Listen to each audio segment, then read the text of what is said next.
সময়ের সঙ্গে সঙ্গে স্টেটমেন্ট বদলে যায়। তো অভিষেকের কাল রাজ অভিষেক হলো। জাহাজ ডুবছে মনে করলেই ইঁদুরের মতো পালায় না। কালকে সকালবেলায় অভিষেকের যা হওয়ার হয়ে যেত। প্রতিবাদ করা উচিত, এগিয়ে আসা উচিত, জনরোষ নয়। এটা অর্গানাইজড বিজেপির। দেখুন, মহাভারতে ভীষ্মের চরিত্র রয়েছে, আবার শকুনির চরিত্র রয়েছে। একসময় বামেদের সঙ্গে লড়াই করতে দেখা গেছে মদন মিত্রকে। দল ক্ষমতায় আসে 2011, কিন্তু 2026-এ বিপর্যয়। আবার নতুন করে লড়াইতে নামতে হচ্ছে। এই মুহূর্তে আমাদের সঙ্গে রয়েছে মদন মিত্র, তার সঙ্গে কথা বলবো। মদনদা, গতকাল অভিষেকের ঘটনায় নতুন করে তৃণমূল কি রসদ পেল? তৃণমূল রসদ পেল কিনা জানি না, কিন্তু অভিষেকের কাল রাজ অভিষেক হলো।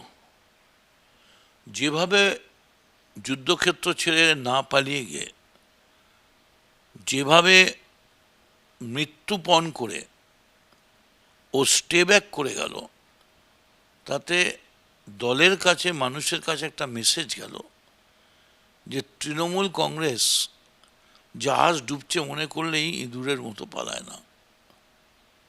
ফাইনাল করে, কমব্যাট করে, মোকাবিলা করে। কিন্তু এটা তো ঠিক যে কালকের ব্যাপারটা অনেকেই যেটা জানেন না, কালকে সকালবেলায় অভিষেকের যা হওয়ার হয়ে যেত। বেলেঘাটায় একটা বিরাট করে ওরা জমায়েত করেছিল, একদম অফিসিয়াল বিজেপি, এবং প্রচুর লোকজন, সব কিছু নিয়ে, অস্ত্রশস্ত্র নিয়ে। ওরা জানতোই না যে অভিষেক ওই বাড়িতে না গিয়ে অন্য একটা জায়গায় ওদের সঙ্গে দেখা করে চলে আসবে। তাই সকালে কোনো ঘটনা ঘটেনি। কিন্তু দুপুরবেলা অভিষেক যাচ্ছে এই খবরটা পেতেই মিডিয়ার মাধ্যমে এবং পাবলিকলি যেভাবে কুকুর খেদানোর থেকেও বেশি আজকে একটা আমাদের স্টেটমেন্ট নিয়ে হই হুল্লোড় হচ্ছে। আর যারা কল্যাণ ব্যানার্জির মতো সিনিয়র অ্যাডভোকেট, তার মাথায় এরমভাবে পাথর মারল, লুটিয়ে পড়লো একজন সিনিয়র অ্যাডভোকেট। গোটা দেশের বার অ্যাসোসিয়েশনের প্রতিবাদ করা উচিত, এগিয়ে আসা উচিত। অ্যাডভোকেটকে মারছে, সাংবাদিককে মারছে, অপোজিশনকে মারছে, তো এটা তো গণতন্ত্র নয়। কিন্তু মদনদা, গতকাল দেখা যাচ্ছে যারা ইট মারছে বা জুতো ছুঁড়ছে বা পচা ডিম মারছে অভিষেক বন্দ্যোপাধ্যায়কে, তারা বেশিরভাগই তৃণমূল কর্মী। তাদের পরিবার বলছে যে তৃণমূলই তো করতো তাদের ছেলে। এখন মুশকিল হচ্ছে সময়ের সঙ্গে সঙ্গে স্টেটমেন্ট বদলে যায়। সত্য ঘটনা কি তদন্ত করলে বেরোবে, এবং তার জন্য আমরা আইনি পদক্ষেপ নেব। কিন্তু তৃণমূলের নামেই হোক, তৎকাল বিজেপির নামেই হোক, আর জনরোষের নামেই হোক, যেভাবে কালকে অভিষেককে আক্রমণ করা হয়েছে, দরজাটা যদি ভেঙে যেত তাহলে ওই সঞ্জুর বাড়ির লোকও মরত, অভিষেকও মরত। এবং এই ঘটনায় আমরা এতটাই বিব্রত হয়ে পড়ি। আমরা তখন কামারহাটিতে মিটিং করছিলাম, আমরা একটা প্রতিবাদ করে, মিছিল করে, যে এই গুন্ডামি মানছি না, মানব না, গণতন্ত্রে এই রাজনীতি করা যায় না, যাবে না।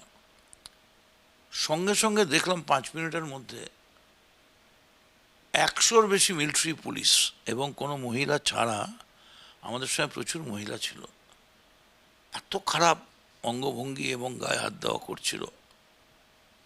মানসিকভাবে আমরা ভারসাম্য হারিয়ে ফেলেছিলাম। যে রাস্তা বন্ধ করিনি, অস্ত্র নেই, চোর নই, ডাকাত নই, কাউর প্রপার্টি মারিনি, তাহলে অফিসিয়ালি যদি বিজেপি বলে দেয় যে আমরা মিছিল করতে দেব না, তাহলে আমরা সেই মতো আইনি পদক্ষেপ নেব। কিন্তু এখনও তো এখানে মিছিল মিটিং ব্যান হয়নি, মিছিল মিটিং তো ব্যান হয়নি। আর এ তো একটা ছোট্ট মিছিল, কামারহাটির মোড়ে কামারহাটির ছেলেরা যারা বসেছিল, স্থানীয় প্রতিবাদ। এখন যদি বলে যে অফিসিয়ালি কোর্ট অর্ডার আসে যে মিছিল মিটিং বন্ধ, আমরা যে অর্ডার আসবে সেই মতো পারমিশন নেব। কিন্তু সোনারপুরে গতকাল যেখানে এই ঘটনা ঘটলো সেখানকার কাউন্সিলররা তাদের কাউকে দেখা গেল না, বিধায়কদের মধ্যে কয়েকজনকে দেখা গেল, বাকিরা কাউকেই দেখা গেল না। তাহলে কি যারা বিধায়ক রয়েছেন, কাউন্সিলর রয়েছেন বা সাংসদ রয়েছেন তারা কি প্রত্যেকেই মুখ ফিরিয়ে নিচ্ছেন অভিষেক বন্দ্যোপাধ্যায়ের দিক থেকে বলে মনে করছেন আপনি? দেখুন, আমি তো স্পটে ছিলাম না, এইটুকুন আমি বলতে পারি যে একটা কনফিউশন হচ্ছিল কি হচ্ছে না হচ্ছে, গোটাটাই মিডিয়ার উপরে ভরসা করতে হয়েছিল। অভিষেকের লাইভে আমরা এমন অনেক কিছু পেয়েছি যেগুলো মিডিয়ায় আসেনি, এবং পেছন থেকে কারা মারমার করছিল এবং তাদের মধ্যে খুব পরিচিত বিজেপি মুখ আছে, তারা পেছন থেকে উস্কাচ্ছিল এবং ভেতরে ঢুকে গিয়ে তারাই প্ল্যান করে করছিল। এখন বিজেপি যদি বলে না করিনি আমরা, আমাদের কিছু করার নেই। আমরা আদালতের এই যে কল্যাণ, আজকে যেভাবে কল্যাণ মানে মেরেছে পাথরটা, তো মরে যেতে পারত, তো সেটা অন্যায় না। আমরা যদি পুলিশকে ভারসাম্য হারিয়ে ফেলে উত্তেজনার বশে একটা কথা বলি, সেটা গুরুতর অপরাধ হয়ে যায় 302-এর মামলার মতো। আর অমিত শাহ দেশের রাষ্ট্রমন্ত্রী যখন বলবেন যে सीधा करके उल्टी करके पलटी करके ऐसा पिटाएगा, सीधा कर देगा, দেশের স্বরাষ্ট্রমন্ত্রীর মুখ থেকে এই থ্রেট, তো সেটা কি হিংসাকে উৎসাহ দেওয়া নয়? সেটা কি এই জনরোষের নামে অপোজিশনকে খতম করার একটা পরিকল্পনা মাফিক? দাদা, আপনি জনরোষের কথা বলছেন, এর আগে যখন জেপি নাড্ডা এসেছিলেন বা অন্যান্য ঘটনার ক্ষেত্রেও আপনারা বলেছেন জনরোষ, তাহলে অভিষেক বন্দ্যোপাধ্যায়ের ক্ষেত্রে জনরোষ বলে মনে করছেন না? দেখুন, প্রত্যেকটা ঘটনার পেছনে একটা না কিছু রয়েছে। তদন্ত করে দেখা যাক, কমিশন করুক বিজেপি, কোনো অসুবিধা নেই, কমিশনে সাক্ষ্য নিক লোকেদের। কিন্তু এটা তো ঠিক, কাল অভিষেক গিয়ে ওখানে বক্তৃতাও দেয়নি, কোনো মিটিংও করেনি, কোনো উত্তেজনাও ছড়ায়নি, অভিষেকের বিরাট সিকিউরিটি কাউকে ধাক্কাও মারেনি। ওরা আটকে দিত, বলতো যেতে দেবো না, ওখানে ব্লকেট করে দিত, ওদের হাতেই তো রাজ্য। কিন্তু এটা ঠিক হচ্ছে না। মানুষ, পশ্চিমবাংলার মানুষ শান্তি চায়। দাদা, একটা বিষয় সোশ্যাল মিডিয়ায় দেখা যাচ্ছে, বিজেপি তো বটেই, তৃণমূলের অধিকাংশ নেতাকর্মীরা অভিষেক বন্দ্যোপাধ্যায়কে ডাইরেক্ট টার্গেট করছেন যে পিসির দৌলতে তিনি ডাইরেক্ট গিয়ে সিংহাসনে বসেছেন, জীবনে ছাত্র রাজনীতি পর্যন্ত করেননি। এই বিষয়টাকে আপনি কিভাবে দেখছেন? দেখুন, মহাভারতে ভীষ্মের চরিত্র রয়েছে, আবার শকুনির চরিত্র রয়েছে। তো এটা ডিপেন্ড করে কে কী বলছে তার ওপর। আমি নিজেকে দিয়ে বলতে পারি যে তৃণমূল কংগ্রেসের জন্যই আমি জিতেছি, এবং অভিষেকের যদি কোনো ভুল থাকে পার্টির মধ্যে সমালোচনা হবে। ইলেকশনের আগে তো কেউ কিছু বলেননি। অভিষেক যদি জিতে যেত, আমাদের পার্টিটা যদি জিতে যেত, তাহলে কি একটাও স্টেটমেন্ট আসতো না। ফলে এই যে দ্বিচারিতা, এই দ্বিচারিতার আমি বিরুদ্ধে। আমি তৃণমূলে ছিলাম, আছি, থাকবো। মদনদা, আপনি বলছেন অভিষেক বন্দ্যোপাধ্যায় যদি কোনো ভুল থাকে তাহলে পার্টিতে সমালোচনা হবে। বেশ কয়েকবার আপনাদের মিটিং হলো কালীঘাটে মমতা বন্দ্যোপাধ্যায় বাড়িতে, সেখানে কি অভিষেক বন্দ্যোপাধ্যায়কে নিয়ে কোনো সমালোচনা বা আলোচনা হয়েছে? সেই পরিস্থিতি তৈরি হয়নি, তাই হয়নি। আলোচনা তো হতেই পারে। অভিষেক বা কেউই এমন কেউ নয় যার বিরুদ্ধে কোনো কথা বলা যাবে না, কিন্তু সেটার কথা বলা আর পার্টির মধ্যে থেকে পার্টির বিরোধিতা করা, অভিষেকের নামে দুটো কথা গালাগাল দিতে গিয়ে পার্টিকে স্ট্যাপ ব্যাক করা, পার্টিকে ছুরি মারা, এটা আমরা সমর্থন করি না। যদি কিছু বলার থাকে লিখিতভাবে জানান মমতা ব্যানার্জিকে, এইগুলো আমরা পছন্দ করছি না, এইগুলো দলকে চেঞ্জ করতে হবে। কিন্তু যতদিন দল ছিল ক্ষমতায়, ক্ষীর দুধ ননি সবই নিয়েছেন, খেয়েছেন। আর দল একটু বিপক্ষে পড়ার সঙ্গে সঙ্গেই রাতারাতি অভিষেক খারাপ হয়ে গেল। আপনারা যদি এগুলো 4 তারিখের আগে লিপিবদ্ধ করতেন, আমি আপনাদের কথা পড়তাম, শুনতাম। 4 তারিখের আগে কেউ বলেনি। 4 তারিখ অবধি সবাই বলে গেছে, দেখে নেবো বুঝে নেবো যে যার জায়গায়।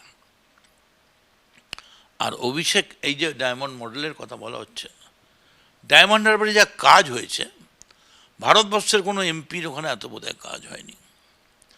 আপনি মানুষের খারাপ নিয়ে গালাগাল করবেন, ভালোটা বলবেন না। ঠিক আছে, দরকার হলে পার্টি অভিষেককে কি আলোচনা করবেন, মমতা ব্যানার্জি 2 তারিখ ধর্নায় বসছেন, সেটা আমাদের পার্টির ব্যাপার। কিন্তু বাইরের মানুষের কাছে আমরা কেন মুখ খুলতে যাব?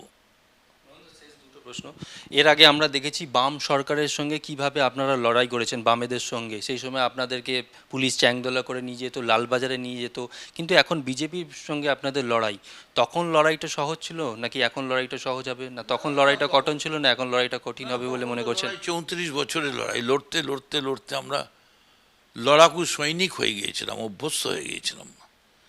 কিন্তু বিজেপি যে শুনানির মতো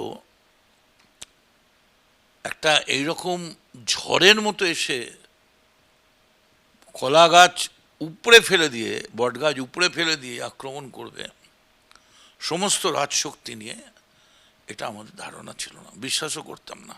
বিজেপির সঙ্গে কি লড়াইটা আগামী দিনে টাফ বলেই মনে করছেন আপনি? টাফ কিনা জানি না, সবটাই মানুষের উপর ডিপেন্ড করছে। সবে তো ক্ষমতায় এসছে, ইলেকশন হচ্ছে 4 তারিখ, আজ হচ্ছে 1 জুন, তাই তো? এখন অবধি মন্ত্রিসভাই গঠন হয়নি, 27 দিন হয়ে গেছে মন্ত্রিসভা গঠন হয়নি। 44 জন মন্ত্রী দরকার, 5 জন নিয়ে বসে আছেন।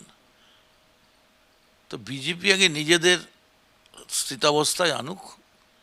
কিন্তু যত না মন্ত্রিসভা, যত না মানুষের পরিষেবার জন্য তারা উৎসাহিত, তার থেকে অনেক বেশি উৎসাহিত তারা তৃণমূল কংগ্রেসকে কেস দেওয়া, তৃণমূল কংগ্রেসকে গণ্ডামিতে ফেলা, তৃণমূল কংগ্রেসের উপর হামলা করা। এটা রাজনীতিতে ঠিক নয়। আমরা অনুরোধ করছি, দাবি করছি বিজেপির মুখ্যমন্ত্রী এবং সভাপতির কাছে যে এই অশান্তি গুন্ডামি বন্ধ করুন। আপনারা মুখে বলছেন গুন্ডামি বরদাস্ত করবেন না, এবং যে করবে তার ছবি তুলে থানায় দিলে তাকে এফআইআর করাবেন, অথচ দেখা যাচ্ছে আপনাদের লোকজন নেবে আমাদের পার্টি অফিসগুলো সব ভেঙে দিচ্ছে।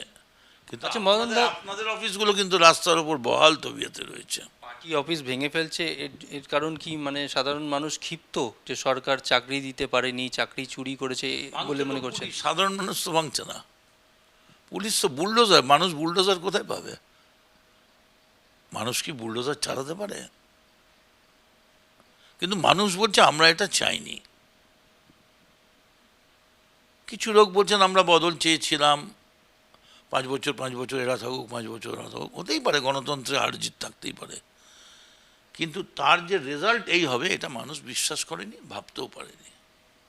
মানুষ খুব অনুতপ্ত, দুঃখিত এবং অসহায়। আগামী দিনের লড়াইটা টাফ বলে মনে করছেন? দেখা যাক, লড়াই তো শুরুতেই শেষের কথা কি বলবো। অভিষেক বন্দ্যোপাধ্যায় যেখানেই যাবেন এবার থেকে তো সেখানেই জনরোষের কবলে পড়বেন। কেন অভিষেক বন্দ্যোপাধ্যায়? এই তো কল্যাণ বন্দ্যোপাধ্যায়কেও দেখলাম, সৌগত রায়কেও দেখলাম। তার মানে তৃণমূল নেতাদের দেখলেই করতে হবে, সেই জন্যে এটা জনরোষ নয়, এটা অর্গানাইজড বিজেপির বড় ধরনের তৃণমূল কংগ্রেসের উপর হামলা করার একটা অনেক দিনব্যাপী চক্রান্ত, পরিকল্পনা প্রসূত। তবে আলটিমেট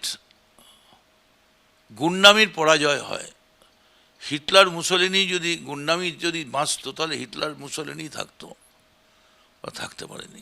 এর থেকে মোকাবিলা করার রাস্তা মানুষের কাছে যাওয়া, মানুষকে সঙ্গে নেওয়া। রাস্তায় নামছি, মমতা বন্দ্যোপাধ্যায় 2 তারিখ ধর্নায় আসছেন, ঠিক আছে? মানুষের কাছে যেতে হবে। 2 তারিখে ধর্নায় বসছেন মমতা বন্দ্যোপাধ্যায়, এবং ধর্না থেকে কি নির্দেশ দিচ্ছেন সেই দিকে তাকিয়ে তৃণমূল কর্মীরা। জি 24 ঘন্টার জন্য ক্যামেরায় মনোজের সঙ্গে রনয়, কলকাতা।